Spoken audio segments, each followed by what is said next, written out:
Lecturas compartidas. Yo solamente creo en la literatura. Todo lo demás me parece sospechoso. Advertencia. Lecturas compartidas puede causar alta sensibilidad en lectores críticos y atentos. Favor exceder su consumo.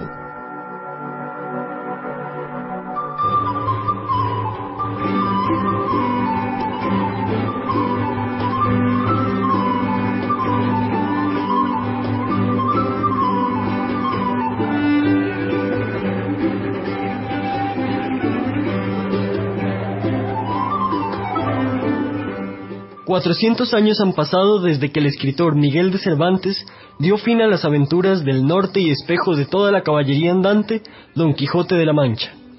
400 años han desde que fue publicada la segunda parte del ingenioso caballero Don Quijote de la Mancha, que incluye las aventuras de la cueva de Montesinos, de la barca encantada, de los leones, de Clavireño. Aparecen los personajes de los duques, de Altisidora, el caballero de la Blanca Luna, que resulta ser el bachiller Sansón Carrasco, la Dulcinea encantada y el bandolero Roque Guinart.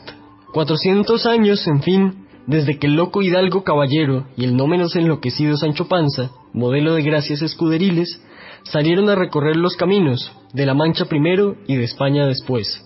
400 años en que, de la mano de Cervantes, se han convertido en un referente indispensable de la literatura universal.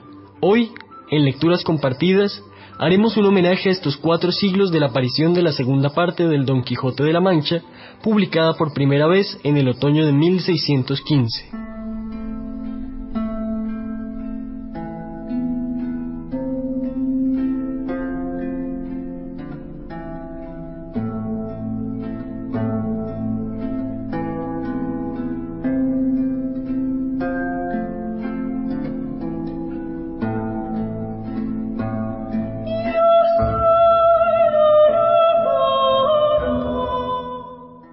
Para contarnos más sobre la gran novela de Miguel de Cervantes, tenemos con nosotros al profesor Diógenes Fajardo, del Departamento de Literatura de la Universidad Nacional.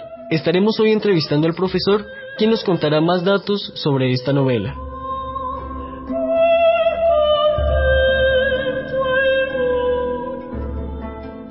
Diógenes Fajardo tiene un amplio conocimiento en las áreas de literatura española, latinoamericana y colombiana, y ha publicado varios artículos sobre la novela cervantina en importantes revistas académicas del país. Le damos la bienvenida y agradecemos que nos acompañe hoy en Lecturas Compartidas.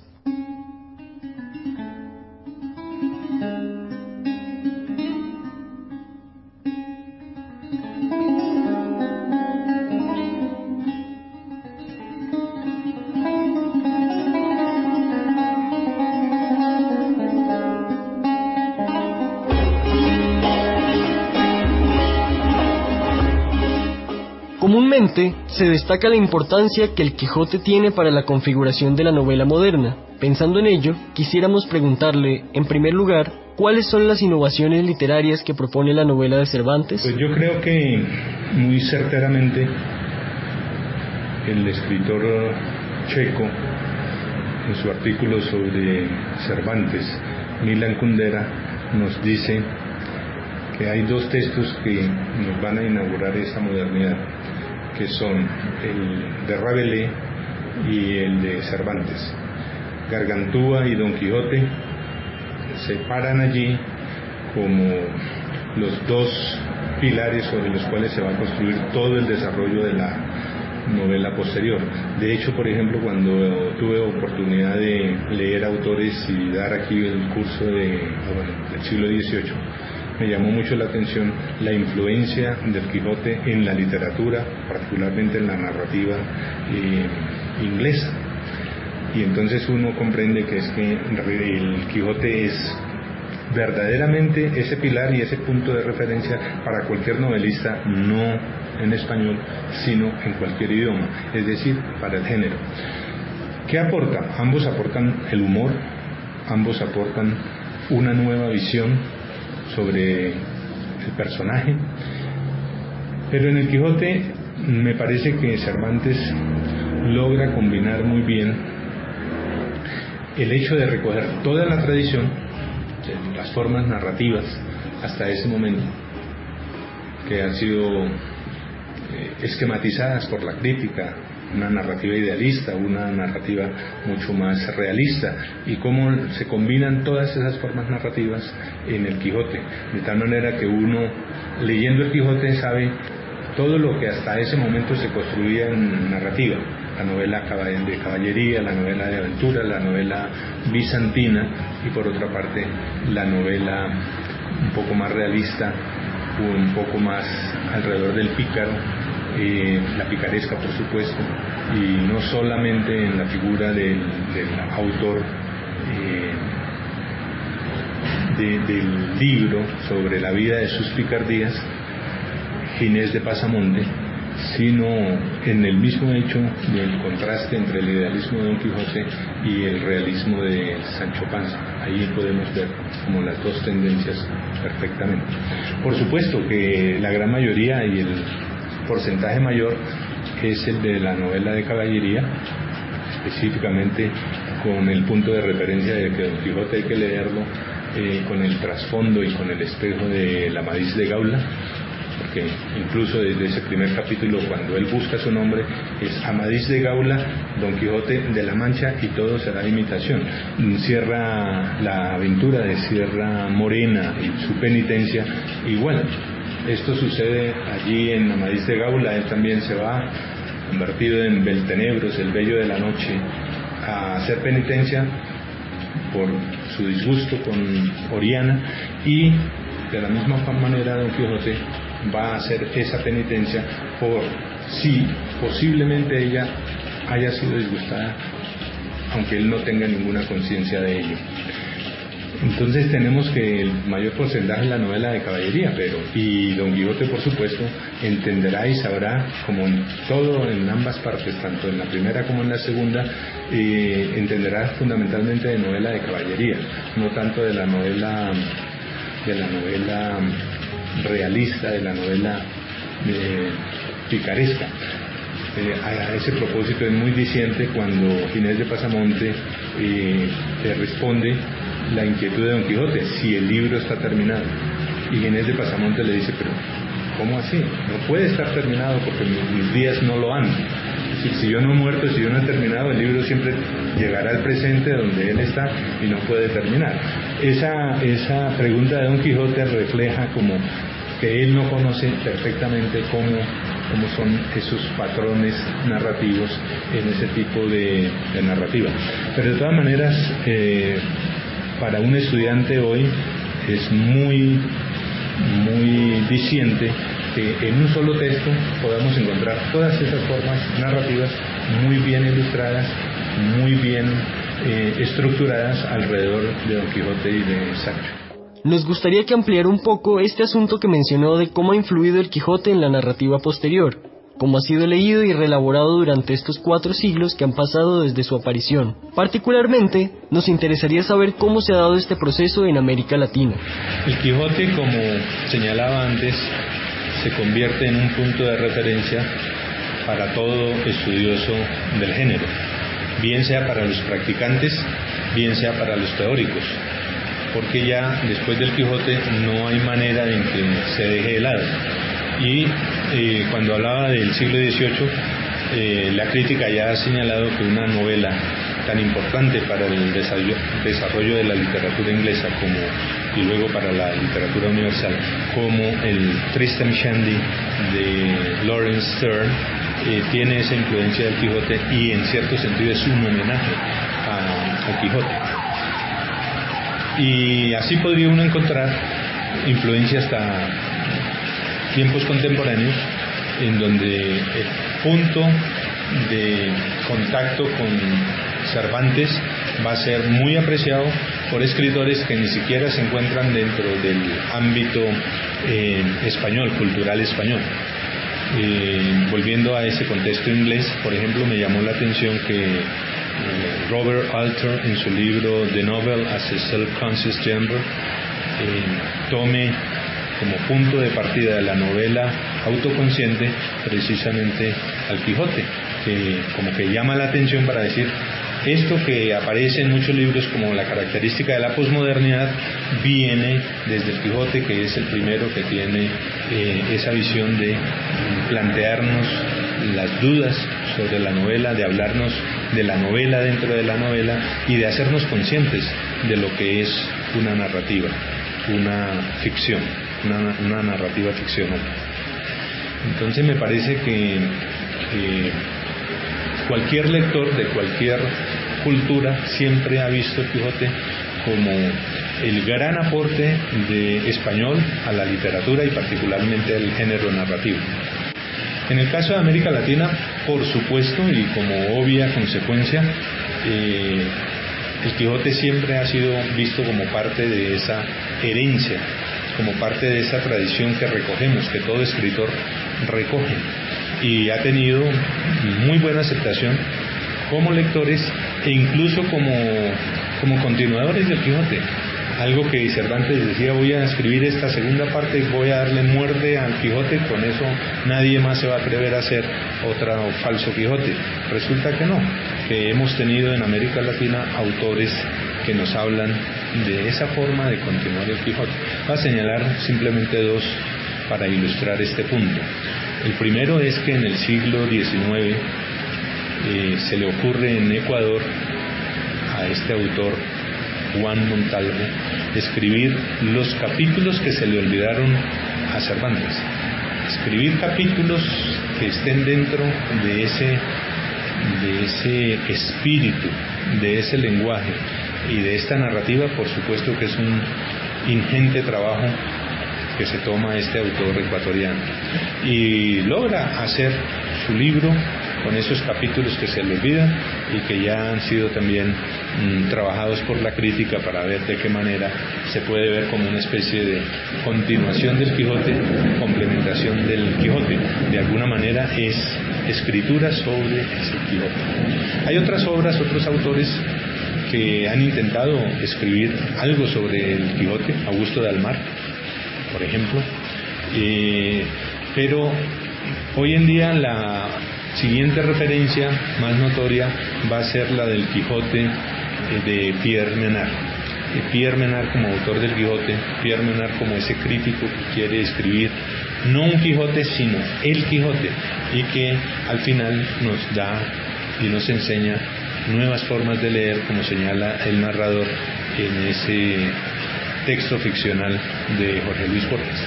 Y al lado de estos autores, por supuesto, tenemos cantidad de ensayos, cantidad de autores que nos van a hablar sobre esa presencia de Quijote en América.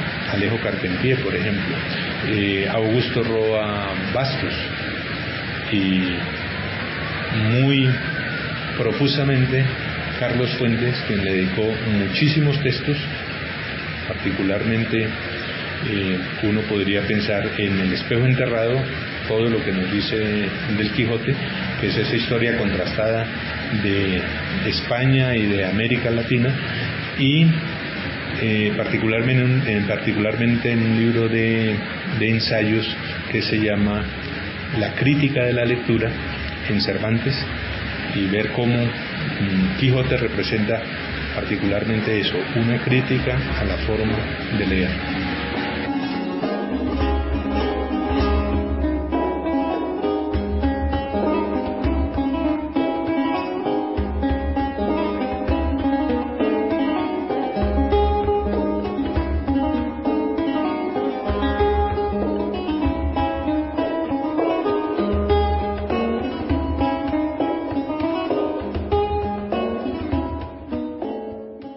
Para finalizar, pues el tiempo es breve, quisiéramos que nos hablara sobre qué sucede entre la primera y la segunda parte del Quijote, que vincula estas dos partes y en qué se diferencian. Bueno, tendríamos que hacer algunas precisiones que son absolutamente necesarias para entender y para vincular, para entender la relación y para vincular la primera y la segunda parte de tal manera que nosotros veamos como el diseño narrativo que se propuso desarrollar Cervantes. Lo primero que tendríamos que decir es que la segunda parte tiene unas características muy diferentes a la primera, y eso lo podría uno notar leyendo los prólogos. El primer prólogo al desocupado lector, en donde le dice: tendrá que darme las gracias no por las aventuras que voy a narrar sobre Don Quijote, porque ese personaje es extraordinario y porque el sabio encantador que las vaya a decir va a ser muy recordado, sino por las gracias escuderiles que le voy a dar a Sancho.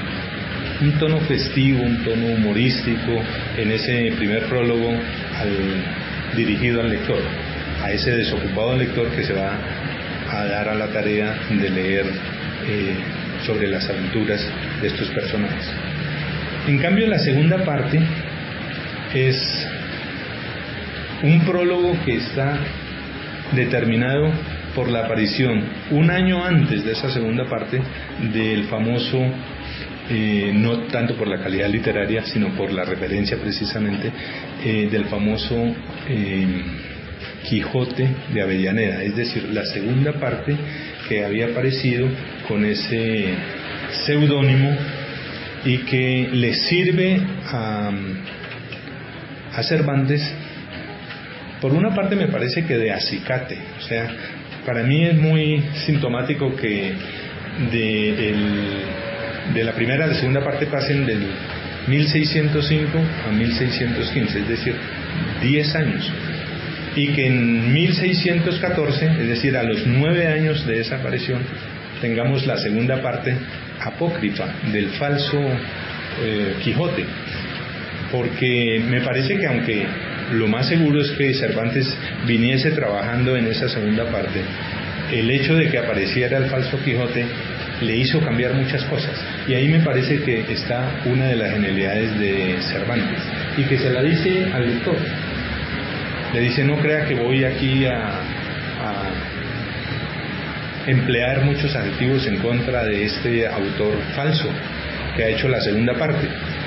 No le voy a hacer eso, pero realmente lo que hace es emplear ese hecho de que haya aparecido el Quijote falso para, desde el prólogo y luego a través de toda esa segunda parte, insistir en cuál es el verdadero, cuál es el falso, y obviamente en hacer un juego que en la primera parte habríamos visto con las novelas intercaladas, que es como ficción dentro de la ficción.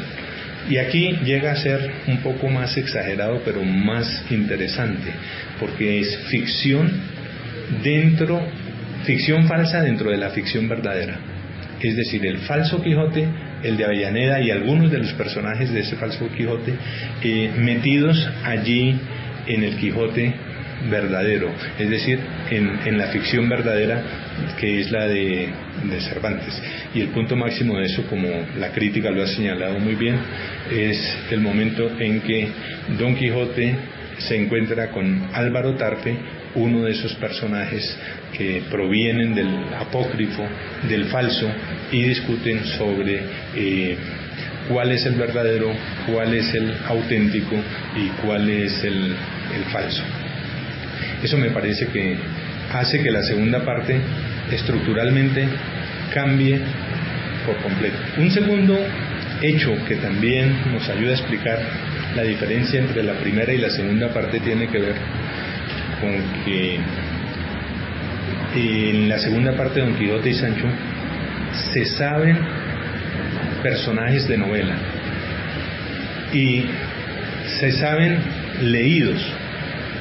Es decir, ya ha aparecido en la primera parte, la gente ya los conoce por la lectura, y ellos comienzan a discutir sobre esa lectura y sobre lo que los lectores opinan de ellos mismos. Por eso es muy interesante cuando Don Quijote le pregunta a Sancho, que con base en esa primera parte, ¿qué dicen los lectores? ¿Qué dice la gente? Y Sancho le responde con mucha sinceridad: el vulgo tiene a vuestra merced por grandísimo loco, y a mí por no menos mentecato. Y comienza a enumerarle, le dicen: mire, le critican que usted se ponga don, sin ser don. Y entonces ahí está toda la exégesis que nos dice que no todo el mundo tenía ese título, que era un título, y que quien no tenía ese título no debería llamarse don, aunque ya para la época de Cervantes era muy usual que cualquier persona empleara ese título de don. Discuten también lo de caballero, y termina por decirle que sí, lo ven como loco pero gracioso, valiente pero desgraciado, cortés pero impertinente. E incluso llega a algo que preocupa a muchísimos lectores y críticos, que es ese problema de la verosimilitud en la narrativa, en la novela. Porque Sancho le pregunta a Don Quijote que en esa primera parte han publicado cosas que pasamos nosotros a solas, es decir, ¿cómo diablos se enteró ese señor? Y que le sirven obviamente a Don Quijote para explicarle ese narrador omnisciente que es el sabio encantador, que es el que puede tener conocimiento de esas cosas que pasan solamente entre ellos o incluso en cada uno de ellos, como sus pensamientos. Es un sabio encantador y ese sabio encantador no se le encubre absolutamente nada. Eso me parece que también es el segundo rasgo importantísimo. Don Quijote se sabe personaje de novela, personaje impreso, y por lo tanto eso permite también tener una visión que no tenía en toda la primera parte, donde simplemente era el famoso caballero que iba en busca de aventuras. La tercera razón que nos permite ver una relación entre la primera y la segunda parte, establecida por esa figura, pero al mismo tiempo un contraste muy grande en la figura de Don Quijote y su complementación con Sancho. Que en la primera sí teníamos las aventuras, todas cómicas. El lector participa muchísimo de esa gracia en las aventuras, como la del molino de viento que casi todo el mundo recuerda, o la aventura de los batanes, y el lector también comienza a ver que las aventuras como que van intensificando o van cambiando, van presentando una temática diferente. O sea, no se trata de siempre las mismas aventuras del loco, sino que siempre vamos a tener algo diferente. La aventura con Marcela, completamente diferente a la aventura de los condenados a galeras, porque entonces allí tendremos en una el momento en donde se discute muchísimo el amor y la libertad que debe tener alguien para amar, y en la otra precisamente el tema de la libertad y cómo la libertad es un valor tan grande que prima sobre muchísimos otros. Entonces tenemos esa primera parte con lo gracioso, tenemos el desarrollo alrededor de Don Quijote y su pensamiento, que como se intensifica en la segunda parte, no disvaría, no tiene absolutamente de loco nada cuando habla de unos temas, excepto cuando es de caballería. En tratándose de caballería, sí enloquece, pero en tratándose de libertad, de amor, de honor, tiene las cosas absolutamente claras. En cambio, la segunda parte, el lector se encuentra con que Don Quijote ya no va en busca de las aventuras, sino que las aventuras se las fabrican ex profeso para que él caiga en esos y para que sea el objeto de burla de eso. Entonces, cuando uno ve que ponen tanto empeño en burlarse de Don Quijote y de Sancho, particularmente los duques, entonces ve uno que ya Don Quijote es completamente diferente a ese héroe cómico de la primera parte, y que en cierto sentido se convierte en la segunda parte en un héroe trágico. Y ahí entonces nos ponemos un poco más del lado del Quijote para preguntarnos quién está más loco, si Don Quijote con todos sus libros de caballería, o este señor con todo el denodado esfuerzo que hace el señor duque, la duquesa, para burlarse de Don Quijote y de Sancho.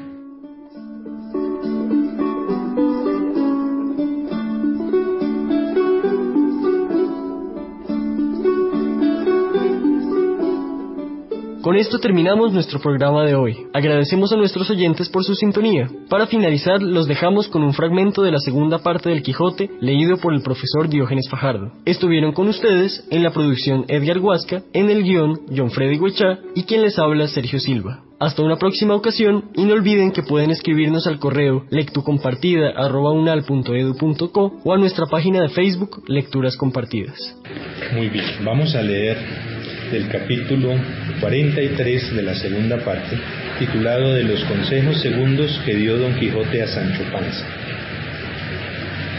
Atentísimo le escuchaba Sancho y procuraba conservar en la memoria sus consejos, como quien pensaba guardarlos y salir por ellos a buen parto de la preñez de su gobierno.